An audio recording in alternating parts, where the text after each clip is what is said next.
Hello, bachcho. Let's read this question. So this question says, directions are each of this question contains two statement, adjacents and regions. Each of this question also have four alternative choices, only one of which is the correct answer. You have to select one of the codes A, B, C, and D given below. Okay.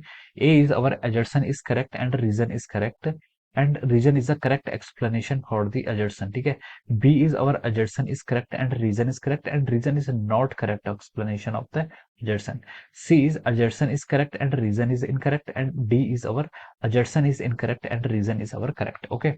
So आपको adjacent क्या given है? If the velocity of a body is tripled, then its kinetic energy becomes 9 times, and the given reason is kinetic energy is equal to half of mv square. Okay. So let's start this question. Okay. तो चलिए अब हम इस question को यहाँ पर हम लिखते हैं. ठीक है.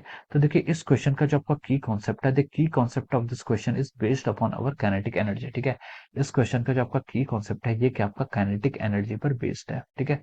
Kinetic energy is the key concept of this question. Okay.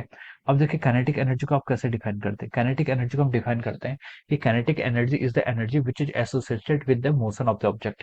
अगर कोई ऑब्जेक्ट आपका मोशन कर रहा है तो उसके साथ हम क्या करते हैं, एनर्जी को एसोसिएट करते हैं, और वो एनर्जी क्या होती है, आपकी काइनेटिक एनर्जी होती है. This can be written as half m v square. Okay. This is the formula, this is the mathematical formula of the kinetic energy. Okay. अब देखिए अब हम यहाँ पर क्वेश्चन के एडजेसेंट्स पर आपके मूव करते हैं. ठीक है.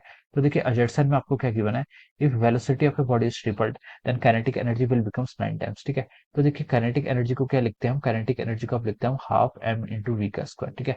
अगर आप क्या कर लेंगे यहाँ पर वेलोसिटी को 3 टाइम्स कर देंगे. ठीक है. तो हम इसको लिख सकते हैं हाफ एम इंटू 3v का स्क्वायर. ओके. इसको अगर आप फर्दर सॉल्व करेंगे तो आपको आ जाएगा 9 into 1/2 into half m v का स्क्वायर. ठीक है. अब हाफ एम वी स्क्वायर के आपकी के की वैल्यू है, और इसको हम लिख सकते हैं 9 टाइम्स ऑफ और के. ठीक है. तो आपकी जो काइनेटिक एनर्जी होगी वो किसके इक्वल होगी, आपकी 9 टाइम्स के के होगी, इक्वल हो गई. तो देखिए आपका ये क्वेश्चन में भी ये बोला था कि if the velocity of the body is tripled then the kinetic energy will becomes 9 times. ठीक है. तो हम बोल सकते हैं कि यहाँ पर से जो इसका एडजेसेंट है, एडजेसेंट के आपका राइट है. ओके. अब now next move to the reason. अब हम इसके रीजन पर चलते हैं. रीजन में इसने बोला है कि kinetic energy can return as half m v square. ठीक है. काइनेटिक एनर्जी का जो एक्सप्रेशन दिया है वो कि आपका half m v square reason में गिवन है. ठीक है. सो ये एक्सप्रेशन भी कि आपका ट्रू है, तो हम लिख सकते हैं कि यहाँ से आपका रीजन भी ट्रू है. ओके. अब देखिए इस क्वेश्चन का एडजेसेंट भी ट्रू है और रीजन भी ट्रू है, और reason is the correct explanation of the adjacent. Reason क्या है, करेक्ट एक्सप्लेनेशन है किसका, आपके एडजेसेंट का. तो हम यहाँ से लिख सकते हैं कि इसके करस्पॉन्डिंग जो आपका ऑप्शन ए होगा वो क्या होगा, आपका करेक्ट होगा.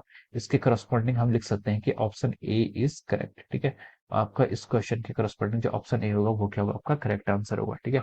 So option A will be the right answer of this question. Okay. So I hope you all understood this concept. All the best and thank you so much.